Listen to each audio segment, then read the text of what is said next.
What's up, y'all? Welcome to today's video.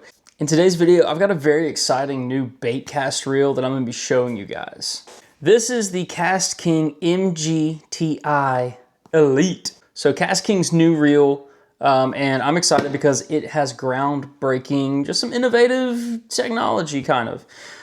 So let's pop this bad boy open. I'm gonna talk to you a little bit about some of the key features, and then y'all know how I do it on this channel. We're gonna take this bad boy out to the water, go fishing, and actually do a first impressions and review after that, because I don't think you can do a reel review unless you actually fish with the reel. So let's get it out, take a look at it, and then we'll rig it up and catch some bass. All right, nice box if you're into that. So good packaging. Ooh, it is a pretty reel. Looky there. That's a beauty. Oh yeah. Okay, get it out of here. Got some stuff under here, so little foam layer. Let's see what they give us with the reel. Wow, I actually don't know if I've ever seen this with a reel before, but in the package, you've actually got stickers for your line if you want to keep track of how old the line is and what it is. But this is what I was talking about. This is a reel cover, I'm pretty sure. Huh. So if you want to travel, keep your reel nice, KastKing got you a nice little reel cover that comes with it. Interesting, I've never seen that before. It's a nice little touch. And then we've got like a sticker and instructions, so nothing crazy in there. But there she is, the KastKing Mg-Ti Elite. I have seen this reel going around. The big deal about it is it has a titanium spool. So it basically what's going on here, this is supposed to be one of the lightest and strongest built reels on the market. The Mg-Ti name comes from magnesium, the Mg, and Ti is titanium. So titanium spool and a magnesium frame on this reel. This is 2.5 times stronger than aluminum alloy and 3.5 times harder than aluminum alloy. So it's a strong reel. Also, it mentions that it has a revolutionary HVB Halo Vortex braking system. So we'll have to test that out on the water. I really like this oversized drag star right here, really big, and I can use my finger to kind of like really slowly bring line in if I wanted to with one hand. So in the winter, you can text and work your jerkbait and pull the drag up. I actually like to do that a lot, so I like that. This one is a 7:2-to-1 gear ratio reel, and this bad boy is going to give you 18 pounds of drag with an audible drag clicker. So okay, that's nice. So yeah, wait, sorry, mic's here. So I can hear it as it adjusts. It's not just like a loose spool. I like that. So it's a really pretty reel. It's small, compact, fits well in my hand. Hopefully, in my mind, I'm like, I want to be able to throw light crankbaits with this, like Berkley Frittside 5s, your balsa wood cranks. That's kind of what I have in mind with this. So hopefully I can find a place where I can throw that kind of stuff with it. Handles, these remind me of the handles on a Shimano Curado. Very nice, good. I guess that's a rubber grip, but man, it's good, it's grippy. This thing is a smooth looking reel. I'm not gonna lie. KastKing, are they on the rise? Leave a comment, guys. Are y'all getting any KastKing stuff or what? Because they're making some pretty crazy things, so I had to grab this one. Now the price of this is what's interesting. It is a $300 reel, so this costs more than a Shimano Curado, and the Curado is one of the most iconic, popular bait cast reels of all time. So this one's got its work cut out for it if it wants to compete with the Curado, but it might be able to do it. It feels really solid, feels really well built. Let me show y'all the braking system on the side there. That's pretty cool as well. I think that clicks. Yeah, that's clicking as well. So should be able to dial in casts really well. Really pretty reel. I'm into it. I've got high hopes for this bad boy. It's beautiful. I love it. Okay, so one of the big features that, like really all the hype around this reel is this titanium spool. So I'm going to see how to pop this open, which I have just done, and feel the spool. That was kind of epic. I don't know if y'all got to hear that noise or not, but this bad boy right here, this is the titanium KastKing spool. I love the details. They've got details everywhere, man. Look at that. On the side there. Really cool. I mean, that's really light. I don't really pop spools out a lot and kind of feel the weight of them. But it does feel really solid, feels really good. Feels super smooth as I'm reeling it now. Of course, there's no line on it, and this is not fishing. So we're gonna have to get rigged up, find a spot to go see if we can catch some fish, put it to the test. But I'm impressed. I'm impressed. I have Shimano Curado I fish with a lot. I've got a Curado DC I fish with a lot right now. So I'm gonna kind of compare to that, even though this does cost more than a Curado. So I need it to perform better than a Curado, if you know what I'm saying. But the hand feel, the look of it, all of that, it's passing the test for me right now. I have high hopes, but I'm gonna give you all just raw reactions, my opinions along the way. So let's get this bad boy spooled up and go fishing.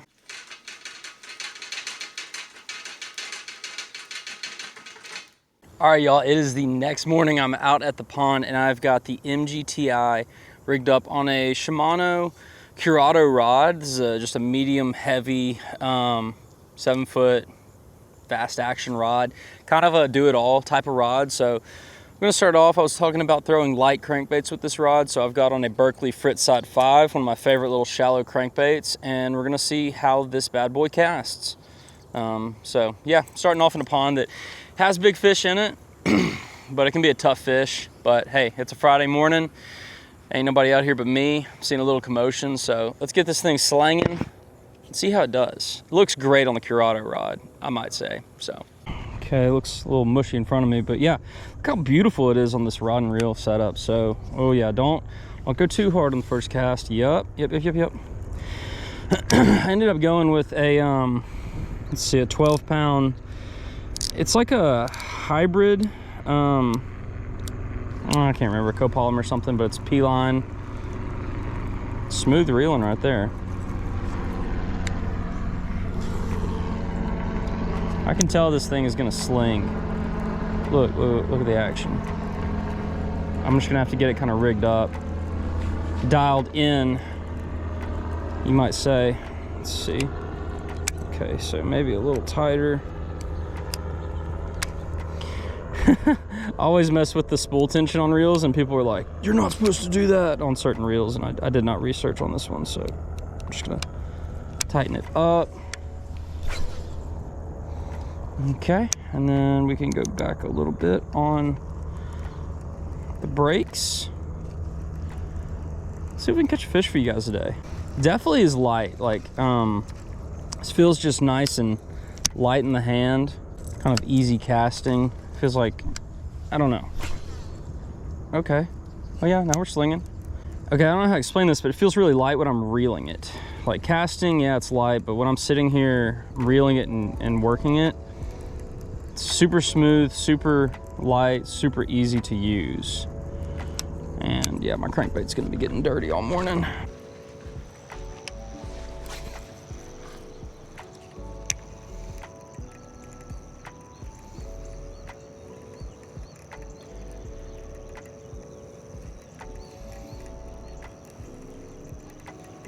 Seems like we're running smooth so far.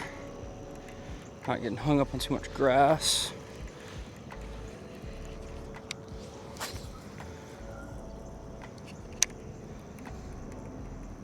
All right, y'all, I have been fishing the crankbait and I don't really think anything's biting it today. And it's kind of hard to work it above the weeds in these ponds, but I want to get that feel of, like, you know, a good hook set on a fish, see how solid this reel feels. So I'm gonna switch over to a little 3.8-inch bellows gill from G-Crack. So we're gonna switch lures real quick, start flinging the gill around.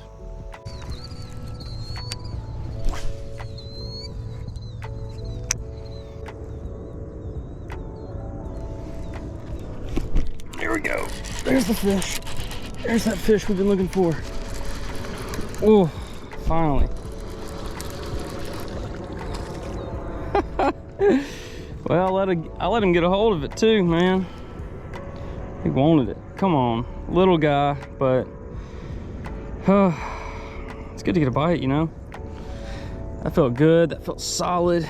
Pinned him. Ooh, come on. Golly, I mean, look at that, through the cheek. Little fella, number one today, but gave us a good little taste of hook set ability on this reel, how it feels, and golly, it felt solid. Felt very solid, so passes the test there. I think my gill is torn up. What do y'all think? What do y'all think?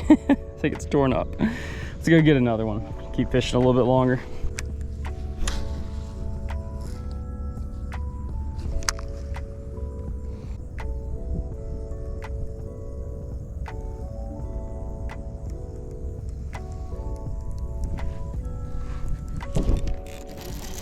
There we go.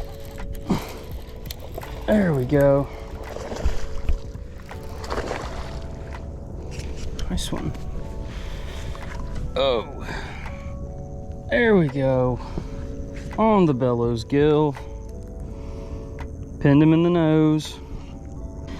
Just how you want them to eat it. Pretty good one.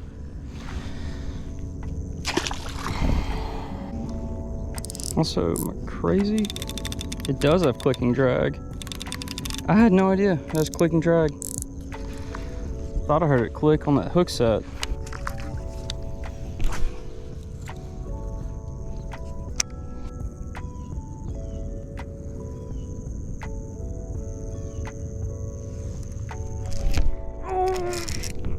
Might be a good one. Might be a good one. Might be a good one. Oh, they like the gill.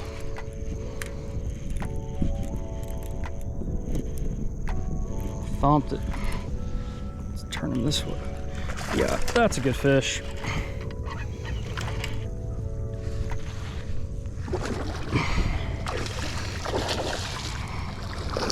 Man, there we go. Come on. Hog. It's the best one I've caught in a long time. Oh, man. Oh. Pig. Golly, guys. Y'all, that is a tank of a fish. You think they like a bellows gill down the hatch? Oh my gosh. Pinned, man. 4.5, baby. 4.5 pound hog. Golly, come on, let's get her back. I might get in with you, girl. Whew. It's okay if we get a little muddy here. Oh, I'm sliding though. Just want to get a good revival on her. I might end up in the water.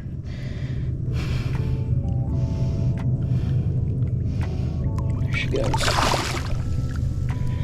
Come on. Y'all. I literally was like done with this video, so it's probably gonna be in a really weird order because it's a real video, but I just caught a 4.5 pound bass on the bellows gill. Man, I finished the reel video and was like, you know what? Fishing's not about getting these videos out, it's about having fun. And I was like looking at the water. I got everything I needed for the video, but I was looking at the water and I'm like, oh, it looks good. It looks good, y'all. So I was like, I'm gonna keep fishing, and I found a nice shady spot, a corner. I've been getting a few bites. It's my 4th bite, second fish on the bank here, but come on, glad I did it. Okay guys, time to talk about this reel, what I think about it, give you my first impressions, my review, who should get it, what you should use it for, all that good stuff. So let's start with the general stuff first. This is an amazing reel. It's incredible, really well built, made with high quality materials, and it fishes really, really, really well. One of the best reels I have ever personally used. I've used a lot of reels. I like doing reel reviews and trying new stuff. So this is up there. I told you I'm gonna be comparing it to a Shimano Curado, a Curado DC, because it's similar price range. It's actually more expensive than a Curado, but I don't know what anything costs anymore because reels all cost way more all of a sudden, like 20 bucks more. This reel, it's very, very versatile, and it feels very good doing different things. So throwing that light crankbait, when I'm throwing that light little crankbait, it's killing it. It feels amazing. I don't have a crankbait rod or a shallow crank or light crank rod. This is just a, you know, medium heavy, fast action 7-foot rod. So I can throw Texas rigs on the rod, all that stuff. You know, this is a middle ground rod as well. But throwing this reel with it, the cranking was incredible. I was able to whip it out there, reel it in smooth, and then there's a lot of sensitivity in the frame of this reel as well. So there's sensitivity in your rod, you know, it helps you feel stuff, but when you're cranking it, like, you feel all that transferred through the reel, because I put my palm on the reel. So I felt like it was a pretty sensitive reel as well. And then we go over to a bellows gill. So we're throwing that around, Texas rigged, did one hook set on it. It felt solid. I never at one point today felt like any crackling, anything was moving or ajar within this reel. So that's something big that I look for with the frame, especially if you've got different pieces of the frame. You wanna make sure that they're not rattling or moving around when you're doing some of your heavier, harder movements. So hook sets, you can feel some rattling on other reels. This one, solid, absolutely solid. So what would you recommend this reel for as a $300 reel? I think that if you like nice things, you like cool things, and you like good equipment, this is an amazing, like if you're a bank fisherman, you're a pond hopper, you like to travel light, one rod and reel, this reel would be amazing because you can do so much with it. When I go back to the comparison to the Curado, cranking wise, light lure wise, I'm gonna give the edge to the Mg-Ti right there. That's where I really felt like this stood out. Very, very low profile. It's gotta be a lower profile than the Curado. I should have brought one to compare. But very low profile, palmability in the hand, feels amazing. That's when I really felt like the lightness and the compactness of this reel, it really shined and stood out, as when I was throwing the little crankbait. Now it absolutely killed it, you know, throwing the bellows gill as well, but I feel like it was the same thing as a Curado basically, but I'm gonna give it the edge on the light lures and the cranking on this KastKing Mg-Ti. Smoothness, quality of materials and that stuff, they seem to be about the same, not really a noticeable enough difference to say like, oh, this is better, or the Curado's better, whatever. But I will give the price point edge to the Curado, because it's probably still gonna run you, gosh, they're probably like $230 now after the price bump. So this one's gonna be about 70 bucks more. But if you wanna do it all reel that is amazing and handles all situations really, really well, I would recommend this Mg-Ti. Super smooth, super, super good. And it looks good, guys. It looks good, it's innovative. I like when people are doing innovative things. So props to y'all at KastKing for not trying to just, you know, copy and make the same stuff. I like that you're like, hey, let's make some different materials and see how this is. This might be, you know, the new standard of high quality reels. Titanium spools. So yeah, talking about the titanium spool, I feel like that's where I was getting it to shine with that light crankbait. No backlashes today at all. I put fresh line on here too, which tends to, you know, have backlashes sometimes for me. I guess I might spool reels wrong, but I tend to backlash on fresh line a lot, but did really, really well today throwing both of these lures. So I think it's a do-it-all reel. I'd recommend you buy it. Like if you're like, hey, I want to put $300 towards a reel, this one is a really good reel. I think that this might be the best. It's the best new reel of 2025 in my opinion. Now I might be missing some things. I'm not super in tune with the reel market. I know Bates reels are on the rise. I think last year Daiwa redid their Tatulas. I got one, but this is way better than a Tatula, I'll tell you that. Way better than an SLX, I'll tell you that. And I think it's got a little bit of an edge on a Curado, honestly. So, but it does cost more, so you gotta be expecting that. I liked the oversized drag star, I mentioned that earlier. I'm a big fan of the small details, so clicking drag system, not when they're pulling it out, but clicking drag star, I should say. Clicking, every knob on here clicks, okay? So if you wanna adjust the brakes, the spool tension clicks, so you know that your settings, you know when you're dialing it, one little setting so you can make micro adjustments with ease. Guys, I hope that y'all found this video helpful. I hope it helps you make a decision on either this reel or a different reel, but make sure you hit the like button for me if you enjoyed the video. Leave a comment. Let me know what you want to see in future videos. If there's more reels you want me to review, or you want to see me do some fishing. But with all that being said, I appreciate y'all watching this. I'll catch y'all in the next video. Peace.